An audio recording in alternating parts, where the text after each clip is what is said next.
Terang aja lu. Lu ditarget kaum globalis dan negara pendukung globalis. Lu pastilah ditarget sama pejabat yang negaranya diokupansi sama globalis. Lu Westphalian sih, udah gitu lu terang-terangan lagi ambil posisi tersebut. Itu adalah kalimat dari guru besar filsafat kampus Kenamaan di Jawa Tengah ketika berkomentar tentang akun YouTube Bosman yang dibungkam. Ternyata alhamdulillah balik lagi dengan persyaratan yang ketat. Sahabat tahu apa itu Westphalian? Istilah bagi orang atau pemimpin yang mengambil aliran nasionalis seperti Bung Karno misalnya, tokoh di Indonesia. Westphalian itu muasal lahirnya sistem demokrasi. Westphalian anti monarki atau anti kerajaan atau elitis, di mana sampai sekarang kaum nasionalis memang anti elitis berkuasa mutlak atau anti segelintir manusia mengendalikan seluruh sisa manusia hajat hidupnya. Westphalia Treaty atau Perjanjian Westphalia di sebuah tempat saat ini adalah wilayah Jerman di abad 17. Tahun 1648 perjanjian tersebut. Perjanjian ini adalah hasil kongres diplomatik besar sehingga menciptakan sistem tatanan politik baru di Eropa Tengah yang kelak disebut sebagai kedaulatan Westphalen.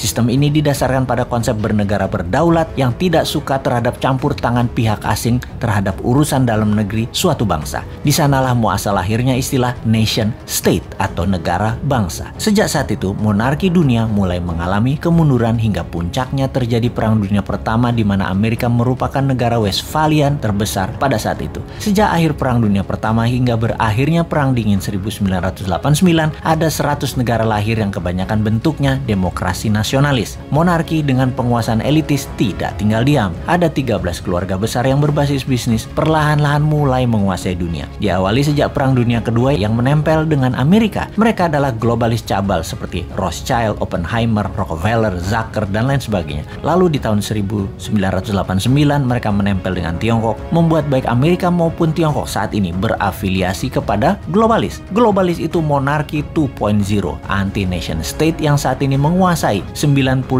data manusia kaum globalis itu. Bagi globalis cabal, mereka tidak mengenal istilah negara atau bangsa lagi. Bagi globalis, yang penting adalah nomor kependudukan dan nomor sertifikat. Kontrol dan monitor seluruh data umat manusia adalah tujuan mereka. Kita, kaum New Mind, menentang keras dan sangat berlawanan dengan pemahaman globalis cabal di mana kita adalah kaum patriotis nasionalis. Ini kita deklarasikan berkali-kali. Inilah yang membuat sosmed YouTube Bosman harus dibungkam karena jangan-jangan memang pejabat 20 tahun terakhir Indonesia merupakan kaki tangan globalis atau terkena pemahaman globalis, termasuk oposisinya. Ide nasionalis dibangkitkan oleh New Mind ini sesungguhnya dan sungguh ini menjadi ancaman. Bener deh, oleh globalis, nation wealth, sebuah wilayah untuk kekayaan rakyat bisa diambil oleh mereka dengan atas nama world wealth, kekayaan dunia untuk dunia. Padahal kekayaan aset suatu negara ya milik rakyatnya seharusnya. Itu kalau rakyatnya pinter dan mentalnya nasionalis. Kalau rakyatnya dibodohin, rakyatnya melihat aset negara diambil asing yang didukung pejabatnya, dikatakan bener aja tuh tindakannya. Ya rapopo juga. Kenapa bisa sebodoh itu rakyatnya seperti negara tetangga? Karena kuatnya narasi propaganda yang dijaga ribuan buzzer. Dan itu solusi oleh mereka. Sungguh, bagi globalis, mereka harus pegang kekuasaan, mengontrol dan memonitor seluruh dunia, sementara mereka hanya segelintir 0,1% manusia. Aslinya tuh cabalis tidak peduli di Afrika mau banyak orang mati, di Timur Tengah banyak orang mati, Taliban, Al-Qaeda, ISIS bunuh orang banyak, mana mereka peduli. Kalau perlu mereka biayai, termasuk membeli opiumnya Taliban. Mereka hanya peduli pada kekayaan dan kekuasaan alam monarki kembali lagi berkuasa. Rakyatnya susah di ujung-ujung, mati sekalipun mereka nggak pikirin, nggak peduli. Orang mati jutaan sama virus nggak peduli. Globalis itu yang penting dapat nomor sertifikat penduduk manusia dengan paksa menggunakan sistem sebuah pemerintahan yang taat pada mereka. Beda dengan kaum nasionalis yang akan meratakan kesempatan, menyamakan peluang untuk seluruh rakyat berbasis meritokrasi pejabatnya. Siapa yang berprestasi, dia yang menjabat. Ide New Mind yang pro-demokrasi, pro-nasionalis, patriotis, dan mendukung nation state beda dengan oportunis globalis yang ada di benak incumbent atau oposisi pada saat ini. Sungguh, itulah yang ada di benak mereka pada saat ini dari citra yang apa mereka lakukan. Itu aja kita bacanya. Sahabat, di ujung informasi ini, walaupun akun Bosman asli sudah kembali, namun sampai November kita slow pace belum diaktifkan karena masih diincar oleh buzzer. Terima kasih sudah mensubscribe channel Bosman Mardigu Official ini dan menyebarkan ke link sosmed dan WAG sahabat semua.